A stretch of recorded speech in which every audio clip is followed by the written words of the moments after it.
Hey guys! Today I effed up by sniffing my sister-in-law's thong. Posted by Haunting Western 5774. So, I got home from work early and came in through the garage. As I was in the garage, I noticed the washer was on with a little thong on the floor. With the kids being in school and me expecting my wife to be home alone, I tried to be funny and put it on my face like a mask. I walk inside to find my wife and her sister on the couch watching a movie. My wife yells at me and says, "What the F is that?" My sister-in-law just looks shocked and is quiet. I get embarrassed and double down to not show my embarrassment. I remove the thong from my face and take a big old whiff and say, "I'm so sorry, but they just smell so delicious." Oh my god, why? Why? My wife screams at me and says, "Whose effing thong is that?" I say, "It's yours, it didn't make it into the washer." Then my sister-in-law confirms that it's hers. And my wife says that she's washing her clothes here because her apartment water is shut off. We all laughed it off, but I'm still embarrassed. And I'm pretty sure I'm gonna get a talk from my wife later. Too long didn't read. So today I effed up by sniffing my sister-in-law's thong, thinking that it was my wife's. Down in the comments, Freeloader11 says, "The absolute confidence in even taking that first step is just beautiful. But then to double down with such wrong information at that, with a sniff in front of the both of them, is just pure gold." Thank God they both have a good sense of humor. Why? Why would you double down like that? Even if they were your wives, sniffing her panties in front of your sister-in-law? You realize you're never gonna live this down, right? Today I effed up by calling the girl I was dating fat, or more specifically, Fatling, posted by the Dude LA. So I met this knockout 5'10" Eastern European girl. We hit it off immediately. She was smart, successful, and funny. She was gorgeous, and could have been a high school fashion model, except she had big boobs and a big butt. Why is this relevant? After our fourth date, we were getting along great, and she opened up to me about how she was insecure about her weight. How, since she was 13, other girls had made fun of her because of her boobs. Babes, that's just jealousy. This was my dream girl, and she really liked me. I went home so happy that night. I had dreams of love and happiness ever after. Cue the F up. I wake up in the morning so excited to start the rest of my life. I grab my phone to text my girl and wish her good morning. I typed rapidly and hit send. Instead of sending, "Good morning, darling," I fat-fingered and somehow autocorrected to change it to Fatling. "Good morning, Fatling," is what I typed the girl of my dreams the morning after she opened up to me about her trauma. I didn't even realize until she texted me, "What the F did you just call me?" There was no way of explaining my way out of it. I sincerely begged her to understand that there was no way I wrote that. It's not even a word in my vocabulary. Fatling? Who the F says Fatling?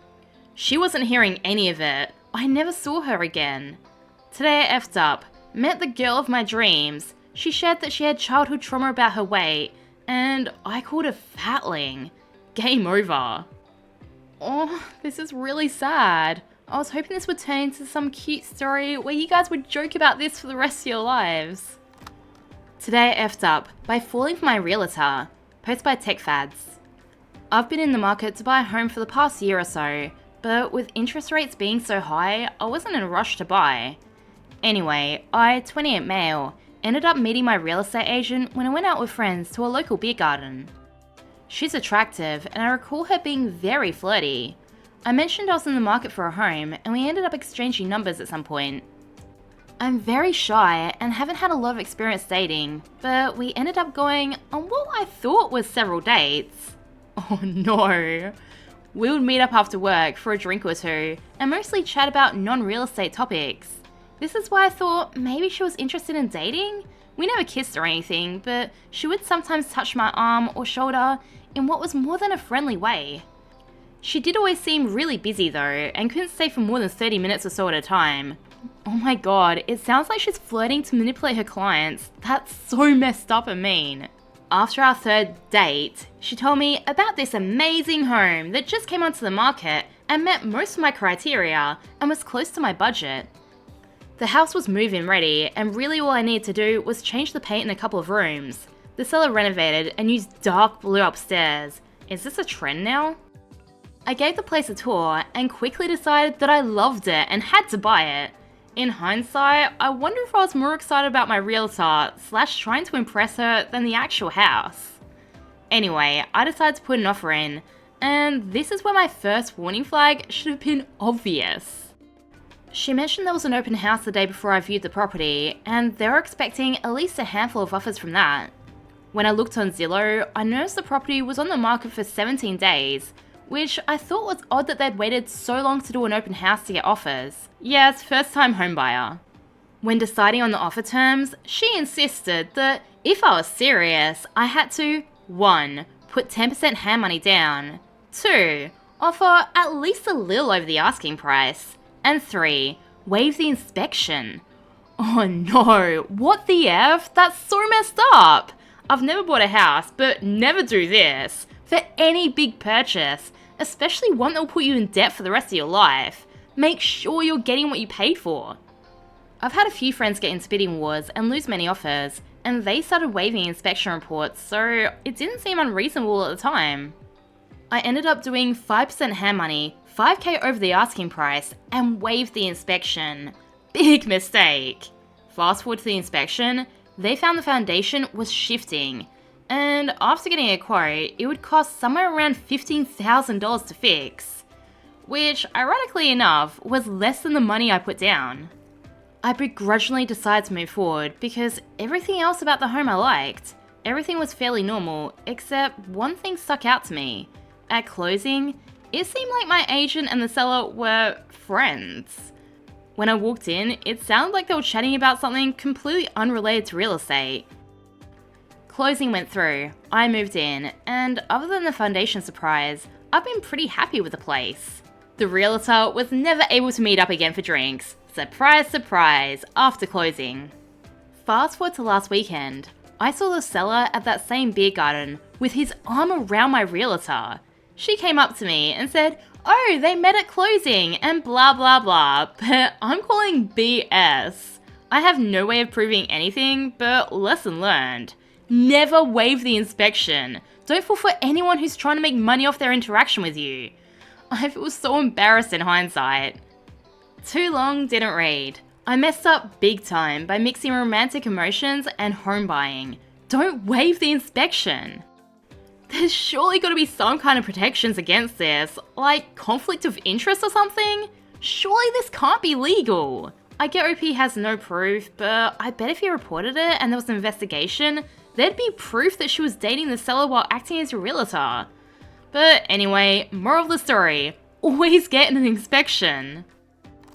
Today I effed up by joking about my husband's cancer. Post by Argus Run.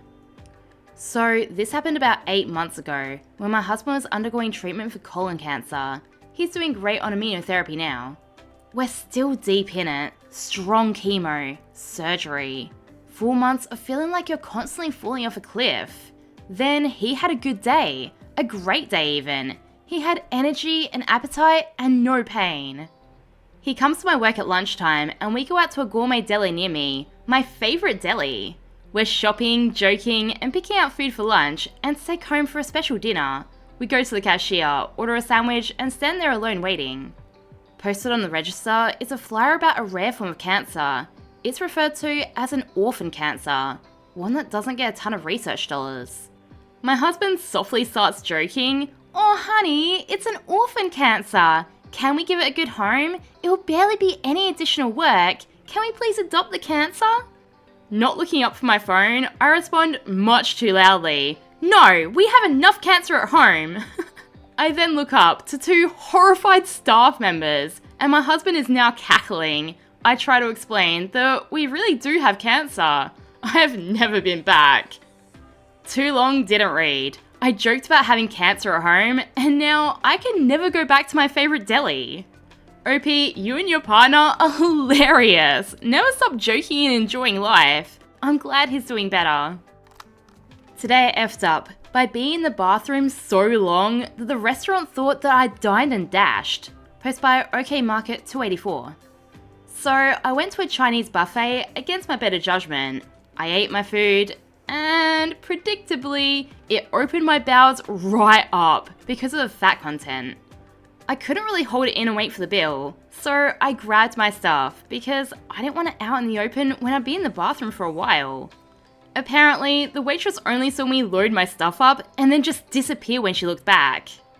I got done after a very long time in the bathroom, then come out to them talking to the police. They saw me and I talked to the cops. They got called for a dine and dash and showed up because it was a slow day. I explained the situation to them. They asked why I'd taken all of my stuff with me. I told them because I knew it was going to be a while and I didn't want anything stolen. It was lighthearted. The cops, waitress and me had a laugh. I paid my bill and left. Too long didn't read. Was in the bathroom so long at the restaurant that they thought I'd dined and dashed and called the cops. Honestly, I don't blame them. You probably looked rushed and panicked as hell as you packed all your stuff up and then ran to get to the toilet in time. But also, who doesn't take their stuff with them when they're out alone? Today I effed up by wetting the bed of a guy I really like. Post by Throwaway. I was nervous to go on a date with this cute guy, and so I made the genius decision to drink more than I should have on our dinner date. This resulted in me getting very inebriated very quickly. After he invited me back to his place, where I passed out in his bed, I woke up to an unmistakable sensation. Me, his bed, and the pants he let me wear to bed were soaked in pee. I freaked out on the inside, but figured it was probably best to wake him up and come clean. He was actually really nice about it, changed the sheets, and gave me some clothes to change into. Oh my god, what a green flag! He said he'd like to see me again, but I can't tell if he actually meant to or if he's just being nice. In retrospect, it could have been worse, but I'm so embarrassed about it. If anyone has any similar stories to make me feel less like an idiot, I would greatly appreciate it. Too long didn't read. Had a little too much to drink on the first date, slept over at the guy's house, and wet his bed. The comment section on this post is pure gold. I mean, he handled well, and he did say he wanted to see you again, so just go with the flow. Someone says, nice pun. And someone else responds, they could just be taking the piss, but maybe they didn't want to pass up this golden opportunity. I actually do have a similar story to this. I went on a first date with this super cute guy. We'd been flirting at work for weeks, and I was so excited when he finally asked me out properly. Well, we went out for a few drinks, then to a shisha bar, which is basically like vaping, I guess. And I've never smoked, vaped, or done anything harder than coffee or alcohol. We were having a great time, really clicking. Then something just switched in my body. It was like the alcohol had some kind of chemical reaction to the shisha or something, and I just started exorcist vomiting right there in the bar, right in front of him. He was actually super sweet about it, got me all cleaned up and home, and never made me feel bad or embarrassed about it. So yeah, we dated for like 6 months after that. Thanks for watching, guys. See you next time.